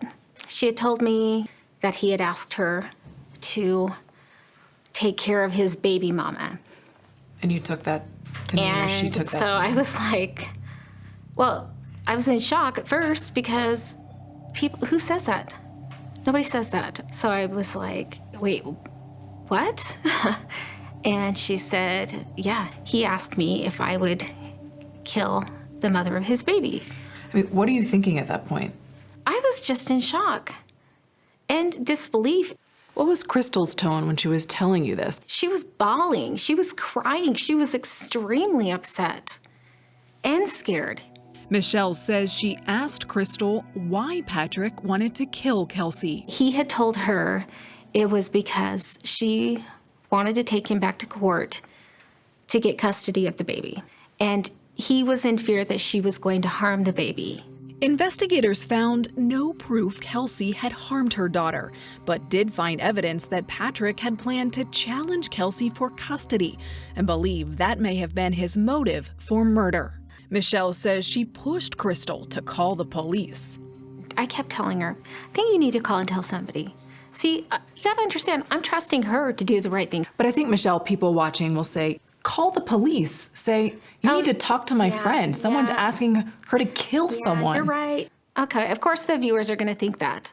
But do you have regret? Of course I regret it. I regret it every day.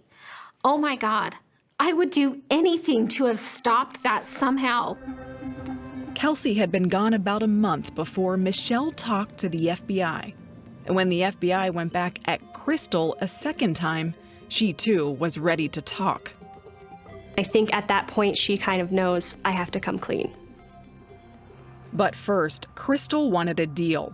In exchange for her testimony against Patrick, she agreed to plead guilty to evidence tampering. She admitted to getting rid of the gun, to tossing Kelsey's keys in a canyon, and destroying her phone. It's a tampering with evidence charge, which is a minor charge compared to murder or, accessory to murder or attempted murder. She only faces, at max, 3 years in prison. This is a pretty good deal that she gets. What Crystal revealed to investigators would become the center of the prosecution's case against Patrick Frazee. When I first walked in, I saw blood all over the floor. I saw blood up the wall.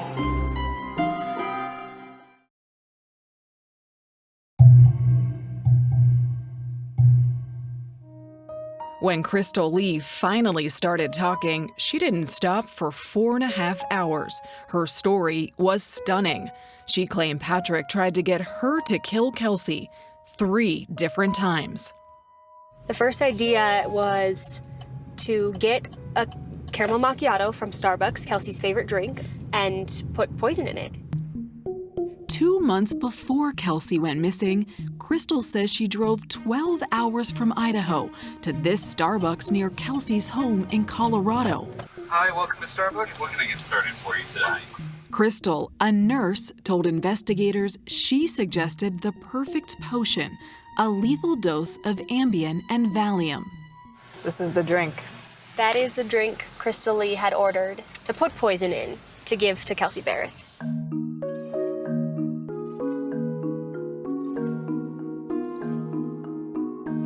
So Crystal brings this Starbucks caramel macchiato right here. Waits in the alleyway, walks up to Kelsey's door, knocks on the door, and Kelsey opens it? Kelsey opens it, tells Kelsey this elaborate story. She says, "I'm new to the neighborhood. Someone had told me that you had helped get my dogs out of trouble." And Kelsey says, "No, I didn't do that." Does Kelsey take the coffee? Allegedly, Kelsey takes the coffee inside and closes the door. And from there, we don't know what Kelsey does with the coffee. But Crystal says she couldn't do it. She didn't poison the coffee. And when Patrick found out, he was angry. He was furious. He was not happy that she didn't go through with it. He would play head games with her. A lot. Crystal's best friend, Michelle Stein. He just had a way of manipulating her into doing things. After Crystal said she couldn't go through with the poison plan, she told investigators Patrick came up with a different idea. He says, I have a metal pipe that I'll leave outside my property that you can come pick up. And I want you to go wait for Kelsey at her townhome. And when she comes, hit her on the back of the head. The way Crystal tells it, she drove to Kelsey's house with that metal pipe, but didn't attack her and drove back to Idaho. A week later, she says Patrick called with a new murder plan. Once again, Crystal drove from Idaho to Kelsey's Colorado townhouse. Crystal claims she waited for Kelsey outside her home, this time with an aluminum baseball bat. But just like her earlier attempts, she says she chickened out. It's just hard to believe these stories. They seem outlandish and wild. Phone records show Patrick called Crystal in Idaho around 4:30 on Thanksgiving Day. Crystal said he told her, "You need to get out here now. You got a mess to clean up." Crystal says that she can't come out that same day, but will come out a few days later. She's in Idaho, loads up the car with cleaning supplies, bleach, hair nets, gloves, trash bags. She basically brought the equivalent of a hazmat suit and every sort of cleaning product that one might see in one of those TV shows about how to clean up a crime scene. 2 days later, on Saturday morning, Crystal says she drove 800 miles to Patrick's ranch to pick up a set of Kelsey's keys he left for her outside. Then she says she drove to Kelsey's home. Crystal tells authorities she opens the door and the scene is horrific. There's blood everywhere. According to Crystal, Kelsey's body was not inside. And then spends, 3 to 4 hours cleaning and scrubbing the murder scene. She takes some of the things that she couldn't clean and puts them into trash bags and loads them in the back of the car she was driving. Crystal claims Patrick was back at his ranch during the cleanup. There was a point in time when Patrick Frazee had told Crystal Lee, when you go to clean up her townhome, there is possibly a tooth somewhere. Crystal said she found that tooth and put it in a trash bag. Crystal told investigators after the cleanup she met with Patrick. She described to them how he said he lured Kelsey to her death. Crystal claims Patrick invited his fiancée to play a guessing game with candles. She says that he takes a sweater from Kelsey's room and blindfolds her with the sweater and has candles sitting out in front of Kelsey and is telling Kelsey to guess the scent of each candle. During her interview with investigators, Crystal said Patrick told her while baby Kaylee was in another room, he took a baseball bat and, quote, he went to swinging. After killing Kelsey with that baseball bat on Thanksgiving Day, Crystal says Patrick told her he put her body in a black tote. This surveillance image shows Patrick at an ATM earlier that day with a black tote in his truck. Crystal went with investigators to Patrick's ranch. She told them that she and Patrick went there together, and she watched him burn that tote. He poured gasoline in the bucket and pitched it into the fire. I believe yesterday you said that you also collected wood and put into the burn pit? Yes, I did. Police later examined the spot where they believe Kelsey's body was burned. Crystal also went with investigators to Kelsey's home. She's wearing that police jacket and hat. The floorboards had been removed for testing. And can you point, if you remember, where the tooth was? Around the tooth, what was there, if anything? Blood. All right. There was blood on the chairs. There was blood on this chair. There was blood on the table. There was blood on the Hobby Lobby bag that was sitting there. She pointed out where she claims she intentionally left blood for them to find. Right there. On December 21st, 2018, Patrick was arrested at his ranch and charged with Kelsey's murder. This is a case without a body. This is a case without a lot of physical evidence. So what we mainly have connecting Patrick Frazee to an incredibly brutal and violent crime is Crystal Lee's testimony.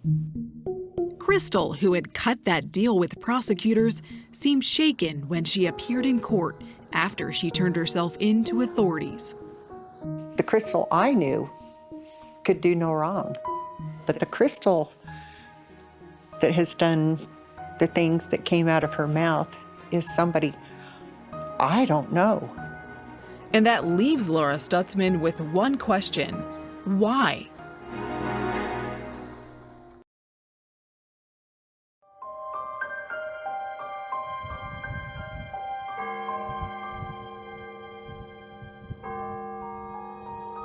Almost a year after Kelsey Barrett's disappearance, there was a long line to get a seat in the courtroom at Patrick Frazee's murder trial. I think a lot of people that knew Patrick, they don't think that the candle story adds up. Frazee's friend, Clint Klein, was there almost every day. I don't know of any guys that would have thought of going out and buying candles and having their girlfriend be blindfolded and then smell the candles.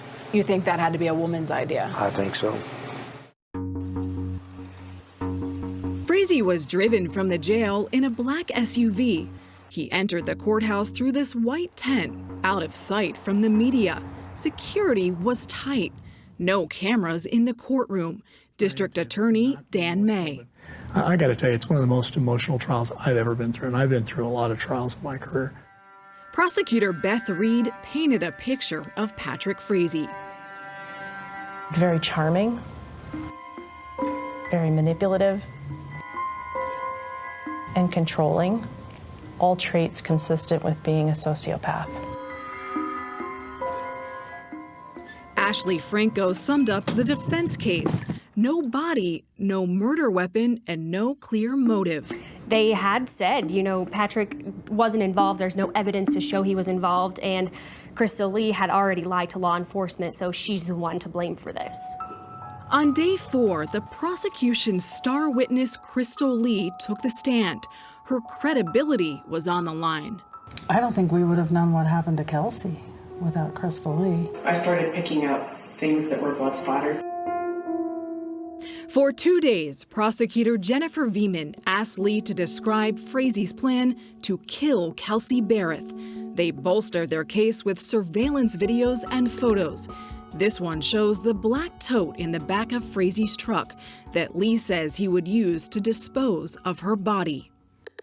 When you came in, What did you see? Blood all over the floor. I saw blood up the wall. Saw blood on the lift wall. Most disturbing, prosecutors played that video of Lee inside Kelsey's home, showing investigators how she cleaned up the crime scene. Did you say, correct me if I'm wrong, did you say that you cleaned off some of the appliances? I did. I wiped there was blood on the front of the dishwasher. There was blood on the front of the stove. There was that cinnamon roll pan had blood on the tinfoil. They had pulled up the floorboards where they found Kelsey's blood. They showed video of a hay barn where Lee says Frazee hid Kelsey's body in that tote overnight. A cadaver dog alerted to the area. This is a surveillance image of Frazee at a gas station. Lee says he was buying gas to start a fire. We brought the tote here. Okay. We unloaded the tote. Okay. Kelsey's body was moved to Frazee's ranch. Were you present when he started the fire? Yes, I was. Okay. This is the video that shows how Lee says she helped Frazee burn Kelsey's body in that black tote. What about the accelerant? Gas. Okay. And burned evidence, including Kaylee's toys and Kelsey's blood-stained Bible. Do you remember what the books were by just... One of them was her, I would imagine it was a Bible. Experts say a human female tooth fragment was recovered from Frazee's ranch near the burn site, but there wasn't enough DNA to determine a profile.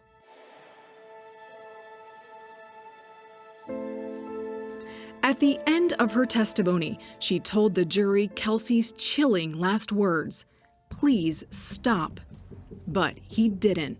He keeps beating her and beating her and beating her. The jury needed to hear that. They needed to hear how brutal this was, how uncaring he was, how senseless this was. Why would Lee help Frazee? She claimed she feared for herself and her children. She was in love with Patrick Frazee and had been for a long time.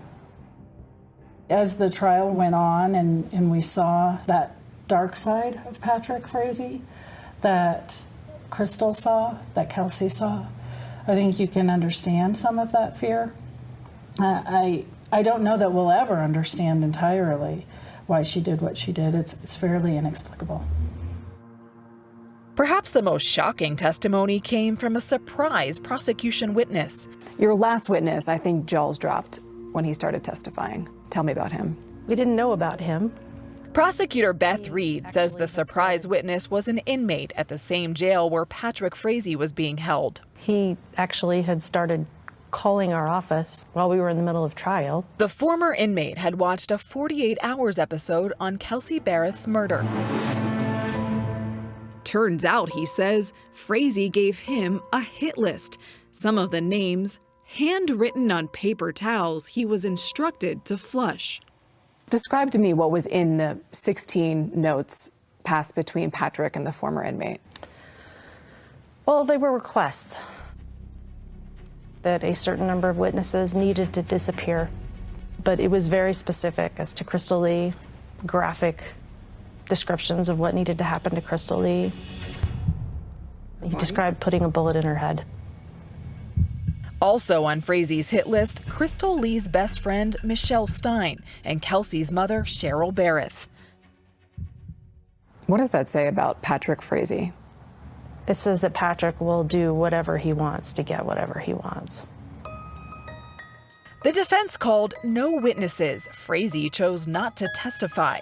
The case went to the jury. After 3.5 hours of deliberations, a verdict.